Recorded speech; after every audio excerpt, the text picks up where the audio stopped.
Hey, so this weekend we're going to start a new 4-week series called Marked. The name of the series is Marked, and it's called by the Savior. And hopefully during this series of marked and being called by the Savior, we'll be reminded what Jesus calls us to do. That Jesus calls us to follow him. And he calls us to follow him into the greatest cause in all of history. But it's not an easy follow. It's not always easy to follow Jesus for what he is calling us to do. And honestly, as a church, we're 5 weeks away from Easter. I hope during this 4-week series, what I'd like each of us to do is pray for somebody. Pray for somebody or a group of people that we know in our family, whether they're family, friends, co-workers, someone that we know that doesn't know the saving knowledge of Jesus Christ. But we want to be praying about this for the next 30 days and see how God can use us to bring others to follow him. And understand that this next 30 days, it isn't just a starting point. It's an end of itself. It's what we are called to do as followers of Jesus Christ. If we're following Jesus and doing what Jesus called us to do, we would be making disciples of others. We would be praying for other people, and we would be introducing them to Jesus. We'd be presenting the gospel to people we come in contact with. And hopefully over these next 30 days and during this series, God will open up that door for us. He'll open up that door so that we can affect change in someone else's life. So as we get started this morning, I do want to let you know in the back of the room, there's a book. It's from the North American Mission Board. It's called Life, 3 Circles Life Conversation Guide. So I encourage you on your way out, it's at the back of the table in the middle of the pews here. Grab one of these. And if you don't want to grab one and you're more of an app type of person, they do have an app on your phone that you can actually put this in an app on your phone. Now understand there's many different ways that we can present the gospel to people, and this is just one. This is a helpful book to help you as you go to have that life conversation with somebody. Because it is a life conversation. It's a difference between life and eternity with Jesus Christ or life and eternity through hell. Either one of the two. But it's up to us to do our part. So that's just one of the booklets that we have. And today we're going to be, if you have your Bibles, we're going to be in Matthew chapter 4, verses 18 through 22. And what we're going to be looking at is a call that Jesus made to 2 sets of brothers. And as we look at this call, I think we can really look at how it still applies to us today. This call is relevant to us as believers in Jesus Christ. And as you're kind of finding your way through and to get to Matthew chapter 4, I want to give you a little bit of background information. So basically what happened is, remember, Jesus, around the age of 30 years old, began his public ministry. And first he left Galilee and he went to the Jordan River and he was looking for John the Baptist so that he could be baptized. As soon as he was baptized, Jesus was then led by the Spirit into the wilderness where he spent 40 days and was tempted by Satan. And upon returning from the wilderness, he was full of the Holy Spirit. He then entered the synagogue in Nazareth and he read from the scroll of Isaiah. And then from there, Jesus returned to Capernaum and began his teaching ministry. And then that's where we find him today in Matthew chapter 4, verses 18 through 22. And it says, "And Jesus, walking by the Sea of Galilee, saw 2 brothers, Simon, called Peter, and Andrew, his brother, casting a net into the sea, for they were fishermen. Then he said to them, 'Follow me, and I will make you fishers of men.' They immediately left their nets and followed him. Going on from there, he saw 2 other brothers, James the son of Zebedee, and John his brother, in the boat with Zebedee their father. Mending their nets, he called them, and immediately they left the boat and their father and followed him." Heavenly Father, as we take time in your word this morning, Lord, we ask that you open up our hearts and our minds so that we may see and understand what it is you have for us. May our hearts receive everything you have, and Lord, may my words be yours, and may you be glorified. And we make this prayer in Jesus' name, amen.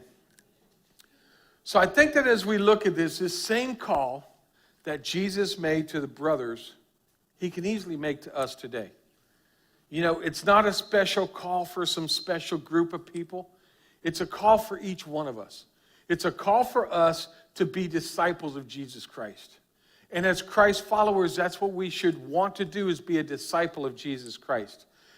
And one of the Bible dictionaries actually refers to disciple this way. This is how they describe it. In the Greek world, the word disciple normally referred to an adherent of a particular teacher or religious philosophical school. So basically, the task of the disciples were to actually learn, study, and pass along the sayings of their master or of their teacher. And this is the same call Jesus has for us. This is the same thing Jesus calls us to do, and it's the same thing he asks us to do.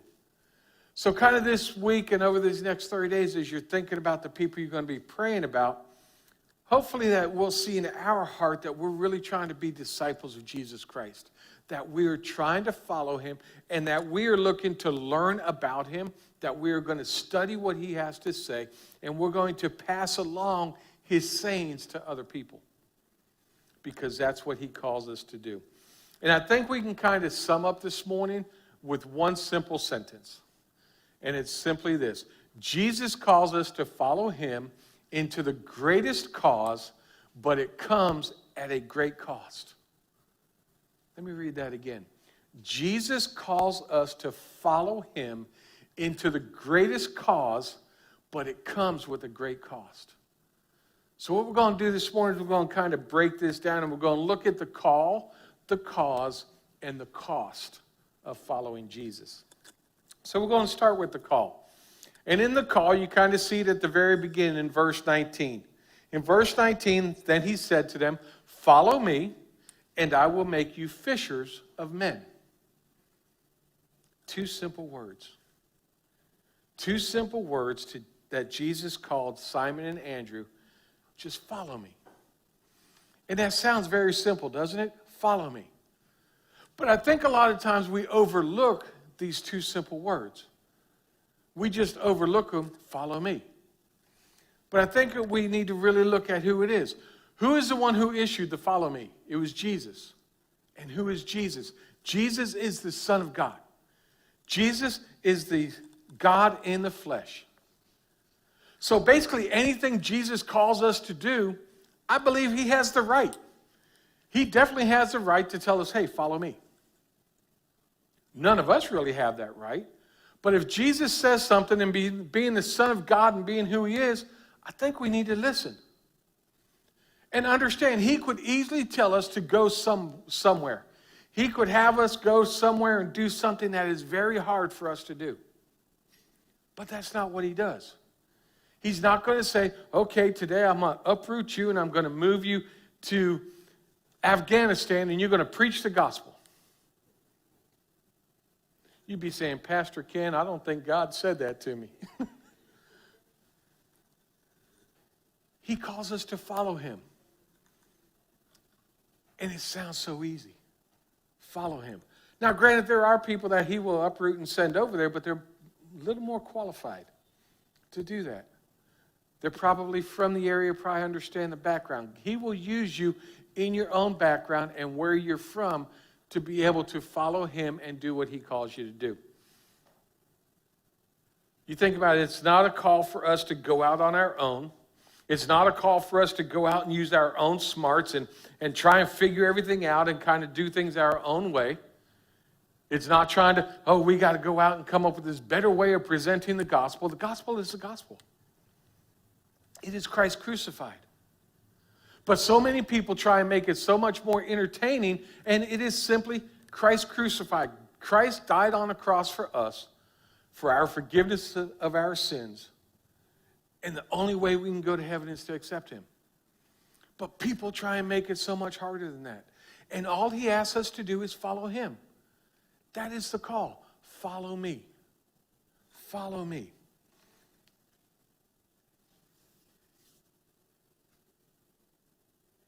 It's so easy, but it's so hard. You know, you think about if we're going to follow someone, how are we going to follow him, and how are we going to know what Jesus is about? Pick up the Bible. Pick up God's word, and it will tell you everything that Jesus was, everything he did, everything he expects of you to follow him. You think about it, follow me. How many people played Follow the Leader growing up? Y'all remember the game Follow the Leader? You tried to follow that person wherever they went. And what was the leader's job? To try and lose you. Well, when Jesus calls us to follow him, he's not trying to lose us. He's going to be right there with us.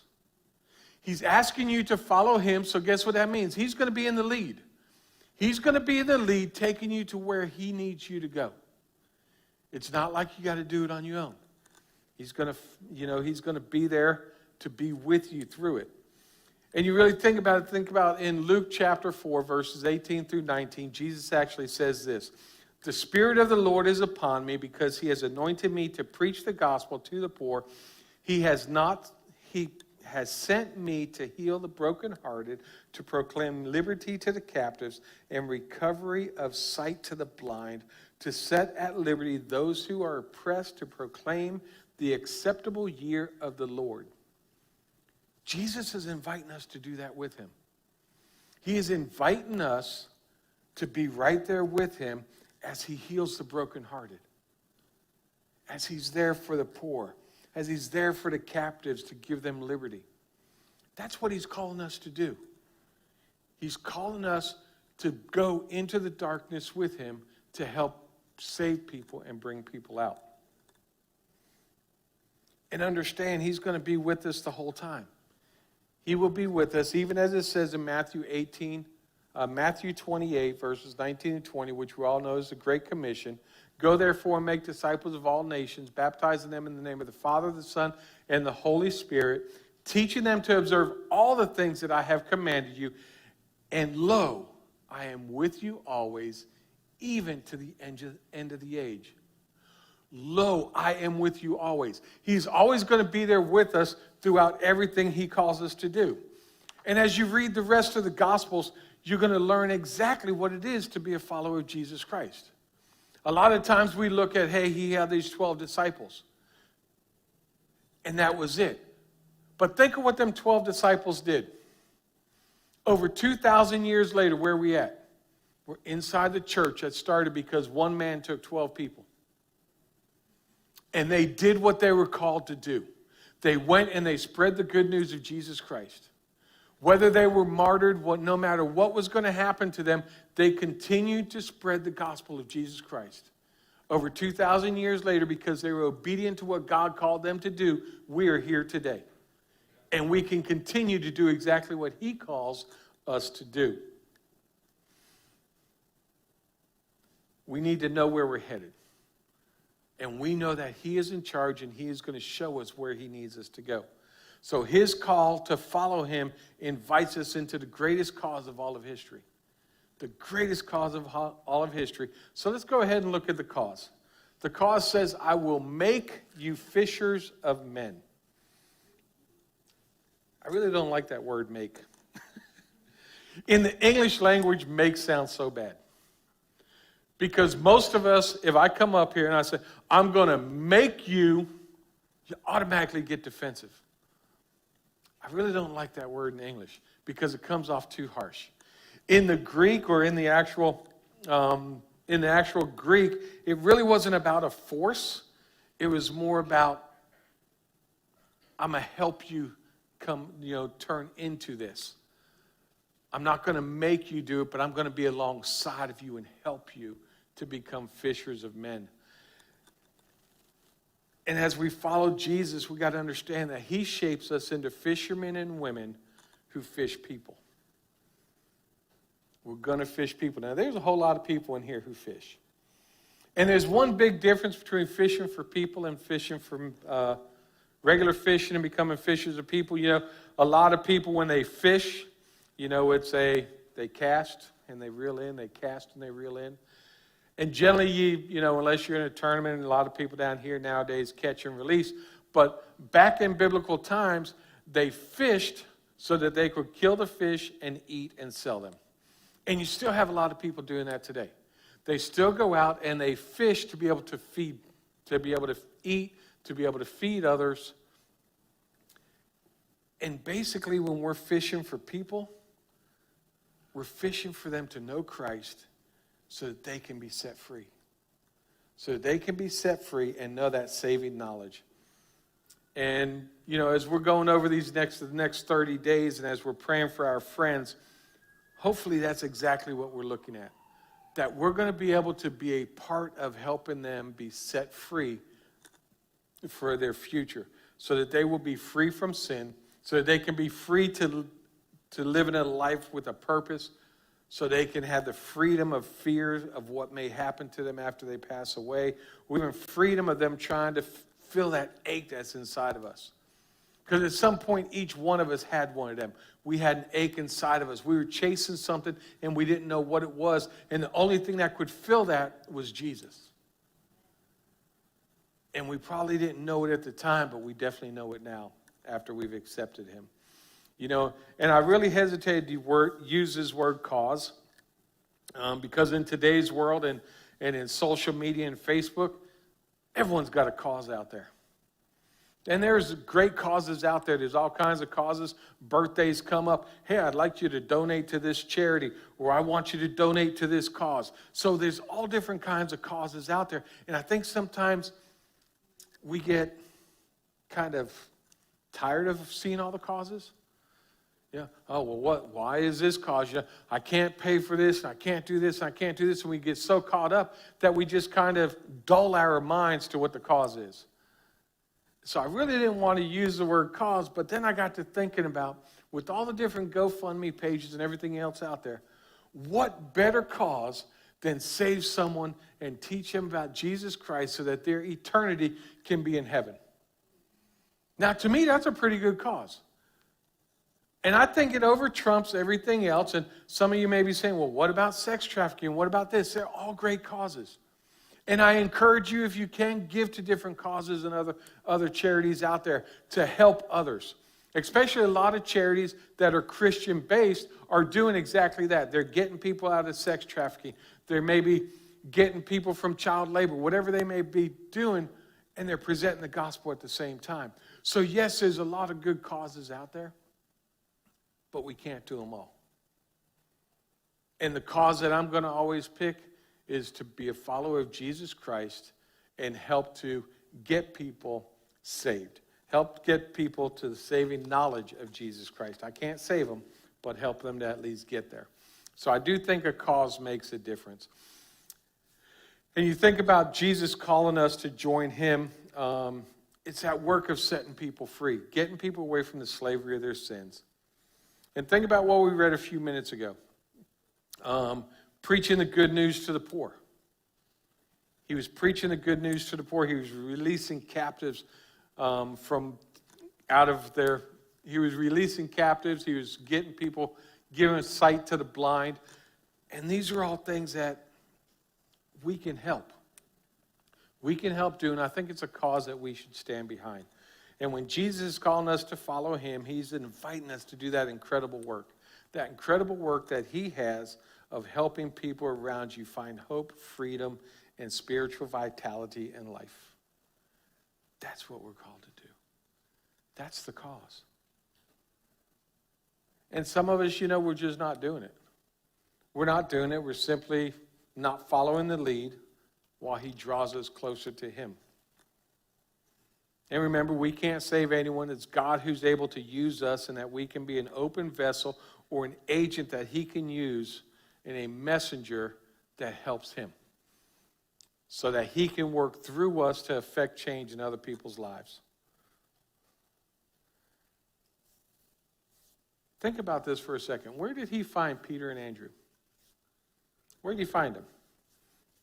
They were casting their net trying to catch fish. Casting their net. Have you ever tried to fish with a net? Whew, yeah, exactly. Whew. It's hard work.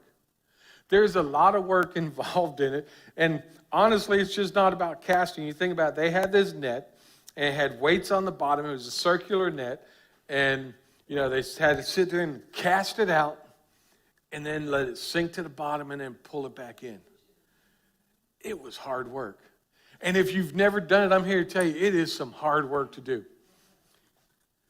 I've caught some bait fish that way so I could go catch other fish, and I would not want to do it for a living.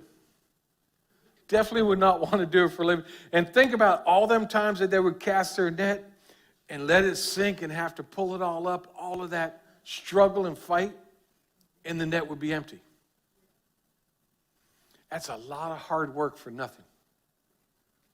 See, most of us, when we go fishing, we don't mind going out there and sitting on a boat or sitting on the bank and casting out and reeling back in and casting out and just kind of waiting for a fish because it's relaxing. There was nothing relaxing about the way Peter and Andrew were working. It was their job. And there's definitely nothing relaxing about it. And understand that occupation of a fisherman was labor intensive. They had to work. It involved a lot of strain, and it involved a lot of fighting and a lot of emptiness that may come with it. And Jesus' point may have been one or more of the following when he called them.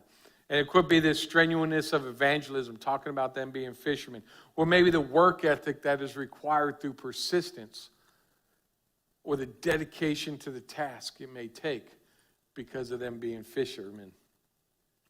And with that in view, understand that catching people is the opposite of catching fish. Fish would be caught, like I said, killed, cooked, and eaten. People are caught to be removed from their eternal destruction and to give them a new life. It's exactly what we're fighting for. One Bible I referenced called the Net Bible pointed out that they would have been working long, hard hours throwing this heavy net and dragging it back out of the water, often without any real results. What's that tell us about being a follower of Jesus, or the call that Jesus has for us? It's going to be hard. It's going to be hard work. It's not always going to work out like we thought. We're going to cast our net a lot of times and catch nothing. But we don't stop. We got to have that persistence. And there's going to be times when you've been praying for someone for 30 days, 30 months, or 30 years. And they never accept Jesus. But you continue to be persistent. You continue to pray for that person. And it may never come. You may be casting that net and casting that net, and it coming back empty for someone all the time. Sometimes we maybe need a bigger net. And I'm hoping that over these next 30 days that God's going to honor our prayers, and that we are able to, the people that we are praying for, that we're casting our nets for, that God will hear our prayers and help us to be able to present the gospel to them. And that we'll be able to give our testimony to where people will understand where we were the day we met Jesus and who we are today. And that people will then come to that saving knowledge of Jesus Christ. It's an incredible opportunity, but like everything else in life, there's a cost. There is a cost. And in verses 20 to 22, we're going to see the cost. And the cost is basically everything. The cost is everything. And in verses 20 through 22, it says, they immediately left their nets and followed him. Going on from there, he saw two brothers, James, the son of Zebedee, and John, his brother, in the boat with Zebedee, their father, mending their nets. He called them, and immediately they left the boat and their father and followed him. You see that word? Immediately. When's the last time we did something immediately that God called us to do? Wow, I just see people looking at each other. Immediately. That's no hesitation. He said, follow me, and they immediately did it. They dropped everything. Now think about this. Think of the way it's written. Peter, they said Peter was stoned casting nets. It don't say, Jesus said, follow me. They followed him. Did they leave their nets in the water? Did they pick them? We don't know. All we know is that they immediately left and followed Jesus Christ. And now we see the same here. The difference is James and John left their father. Left their father in the boat along with the nets. Now, mind you, understand there's a big difference. Today, we don't generally do the family business. Most of us do not do what our parents did. Okay? Back in biblical times, they did it. Dad was a fisherman, sons were fishermen, grandsons were fishermen. And it continued to go. You were a fishing family your entire life. That's what you did. Nowadays, we don't do that. Everyone has their opportunity to go and do whatever it is they desire to do as a job. They dropped everything. They left their father in the boat.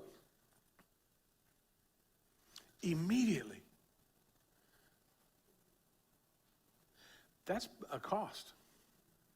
Now, and even think about this. We don't know about the rest of what happened. One thing we do know is Peter was married. Imagine Peter telling his wife, hey, I quit my job to go follow Jesus. That's what he did. I'm quitting my job as a fisherman, and I'm going to go follow this guy called Jesus. What do you think his wife did? Now, granted, a little backstory that Jesus had been doing his ministry for a while. So they kind of already knew who he was. They knew who Jesus was. So it wasn't just like he walked up. And kind of remember that it even talks about in the fact that the Gospels tell us that Andrew had actually been one of the disciples of John the Baptist. And he was standing with John when John actually declared Jesus as the Lamb of God. So he knew who Jesus was. He knew who Jesus was and was able to tell his brother. And was able to tell the world ahead of time. So the other Gospels even indicate that possibly Andrew actually spent some time with Jesus before he went back to go fishing. So it wasn't like they really didn't know who Jesus was. But at that deciding moment, they left everything. There was no guessing it, no second guessing whatsoever. They immediately followed Jesus.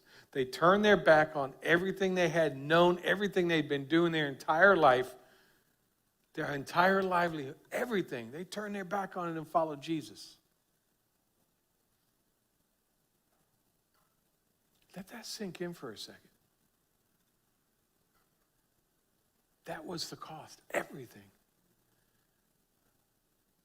They followed Jesus to become fisher of people. And that meant they were willing to walk away from everything. Now, I'm not going to be up here and I'm not going to tell you need to walk away from everything. That's what they did. That's what they were called to do. Remember, I said Jesus isn't going to just take you and say, okay, you're going to go here. However, Jesus may tell you to quit a job. He may tell you it's time for you to move and go someplace else. And I can actually tell you this because I was working for a company called Velda Farms. My boss said he was a Christian, and I found out they were playing with the numbers. And I went to my boss and basically told him, look, this needs to be fixed. You say you're a Christian. This needs to be fixed right now, and you're doing it so that you can make bonus money. It needs to be fixed now or I'm going higher up. Or better yet, either fix it now or I'm resigning. And then I left that day and I had to go tell Patty that I didn't have a job, that I quit. I quit because I was propelled by God. They need to do this right or leave. And I went 6 weeks without working. I went 6 weeks without working, and everything was provided for me at that time. And then from there, I went to work for a ministry called One Hope. But God told me, I knew this was from God, and I never expected it. Making 6 figures a year to just say, I quit. And then I had to go tell my wife. Kind of felt like Peter. Babe, I quit my job. Now, God's not always going to call you to do that, but he may. He may call you to leave where you're at to go do something else because he has something bigger in store for you. And I will tell you, if I never took that route, I probably never would have went back to school to work on getting my degree, and I probably wouldn't be standing here talking to you today. Maybe some of you are going, oh, really? Wow, why'd you listen? But that's what he calls us to do. He calls us to be obedient and understand that as we walk and we preach the gospel to people, it has the power to transform people's lives. It has the power to transform our lives. In 2 Corinthians 5:17, it tells us the old has passed away and behold, everything is new. Everything is new. And as a disciple of Jesus, we are his students. We are his apprentices. And we need to try and do that life and do the teaching of what Jesus calls us to do. And being obedient as we go forward. Listening to what Jesus is saying. And if we're going to follow him, we need to love him more than we love anything else. We need to love him more than we love anything else.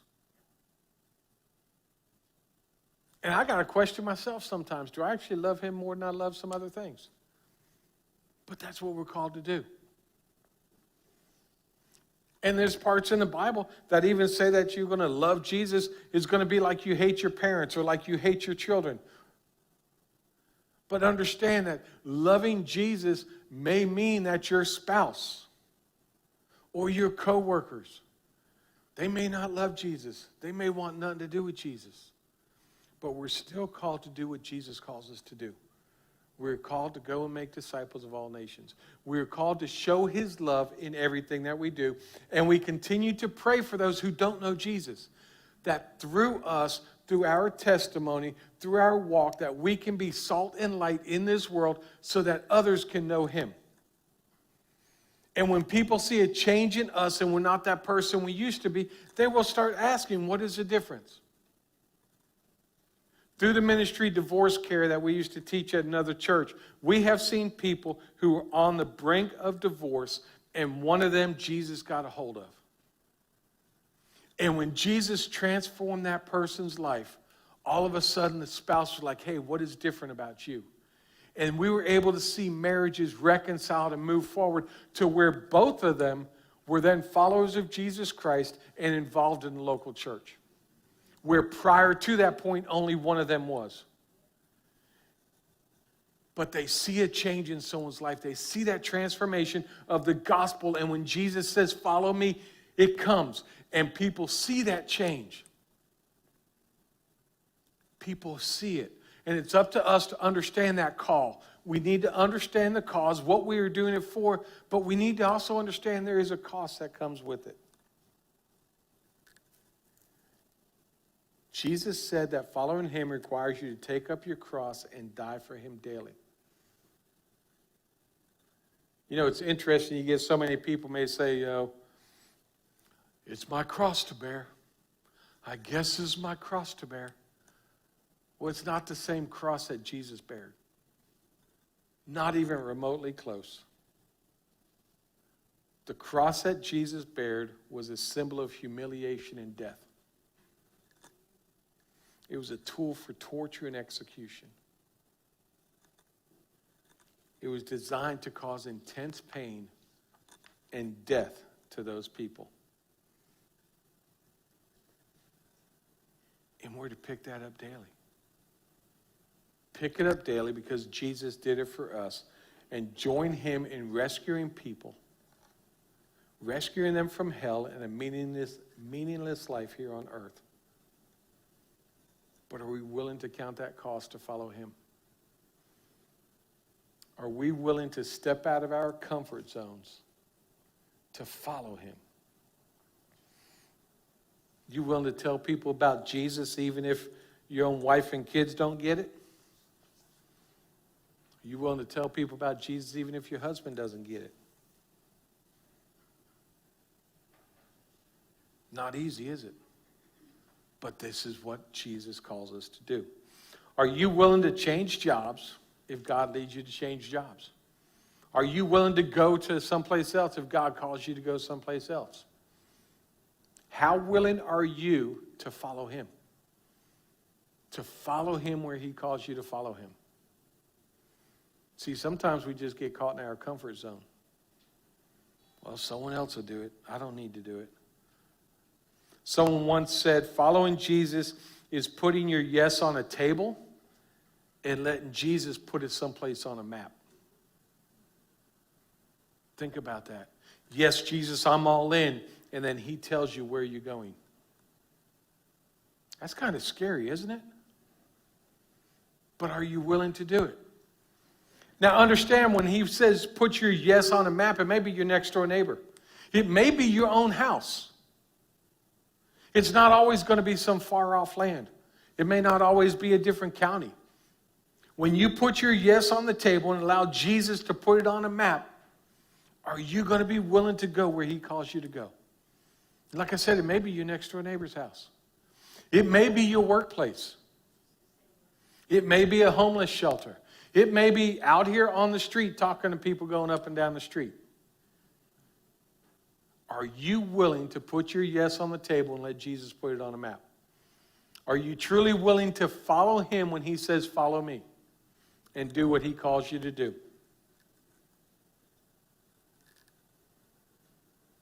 It's a price that has to be paid. Are we willing to do it?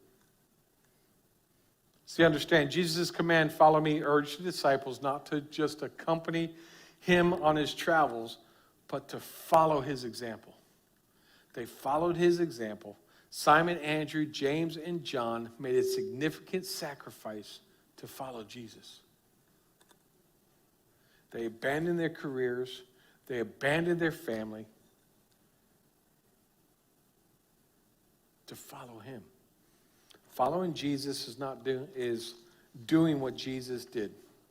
In 1 John chapter 4, 14 verse 12, Jesus makes this astonishing statement when he tells his followers, truly, truly, I say to you, whoever believes in me will also do the works that I do, and greater works than these will he do, because I am going to the Father. And Jesus invites us as his followers to partner with him and continue his work of bringing the kingdom of God here to earth. Think about this. The resurrected Jesus spoke these words to his disciples in John chapter 20, verse 21.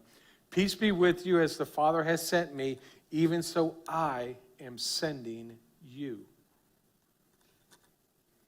Jesus sends us into the dark and into the hurting world to do his work. Jesus invites us to be with God, to be like him, and to do the work that he's done. Notice I said the work that he's done. He's going to take us where he's already been. And you think about the cost he paid for us. He is not going to ask you to do anything that he hasn't done. And yet he laid his life on the line for us. He died on a cross to take away our sins. He's not asking us to die on a cross. He's asking us to pick our cross up daily and to follow him. And do what he calls us to do, to be his disciples. One final note, we don't follow Jesus in an effort to learn, to earn his love or be acceptable to him. You see, living as disciples for Jesus, it's our response to his love. It's our response to his forgiveness. And it's our response to his acceptance of us. Michael Heiser actually writes this. He says, salvation is a gift given to us by God when we believe the gospel. It is undeserved. Nevertheless, God offers it to us despite our sin and hostility towards him. Discipleship is something we do as a result of believing the gospel. We imitate Jesus to show our love for him and for God. Jesus was the ultimate imager of God, so we want to live the same way. And you see, unfortunately, today we live in this performance-driven world. We have this culture, it's all about performance, and we can easily, very easily fall into a religious obligation mindset. But we need to remember salvation is a free gift of God. Ephesians chapter 2 even tells us that. Salvation is a free gift from God. It does not cost us anything to accept Jesus Christ. The cost comes after when we begin to follow him and be obedient to what he calls us to do. And when we trust in Jesus, we become that new creation and we get that new spiritual identity. And Jesus has called people to follow him during his time of ministry here on earth. And Jesus' invitation for us today is still the same. Come follow me. Come follow me. And of course, the question always remains is, will you accept that call? Will you accept that call of Jesus Christ to follow him? Jesus, who is calling you to give up everything so you can follow him, already gave up everything for you. He already gave it up for you. And Jesus extends that call to you and me today to follow him. And maybe you've never accepted Jesus as your Lord and Savior, and today's the day for you to really follow him. For you to accept that call that he is calling you to and go with the cause of teaching people or explaining people, bringing the gospel of Jesus Christ to those around you. But there is a cost that comes with it. Because we all know the day that we accepted Jesus Christ, the world didn't change, but we did. And when we went back into the world, they were doing the same thing they were doing before, and that cost came that we may have lost some family. We may have lost some friends because of Jesus' call on our lives. Because when we accept Jesus Christ, he will radically change your life. And maybe you've already accepted Jesus Christ, but you kind of, hey, I accepted it, but I'm not doing what he called me to do. He said, follow me. Some of us are still sitting on the couch. Some of us are still just sitting in a pew going through the motions of coming to church each week instead of following him. Instead of being obedient to what he calls us to do and making disciples of all nations, it takes disciples to make disciples. So we need to step up and be who he calls us to be. We need to step up and preach the gospel of Jesus Christ and introduce people to our Jesus. We should be on fire to invite people to know our Jesus. If you think about who you were and where you are today and how he's changed your life, don't you want that for other people? Don't you want others to know who Jesus is? Don't you want them to know that love that he gave to you that we didn't deserve? None of us deserved it. We're all sinners and we all fall short. But he still loved us and asked us, hey, come on, follow me. I'm going to make you fishers of men. I use these 12 disciples to change the world. There's over 1 million, probably 1 billion Christians in the world. Man, we should be changing the world. We should be affecting the culture in this world with Jesus Christ instead of letting the culture of this world affect the church. We need to be that change. We need to accept that call of Jesus Christ, step up to that cause that he has called us to do, and don't worry about the cost because he's got it covered.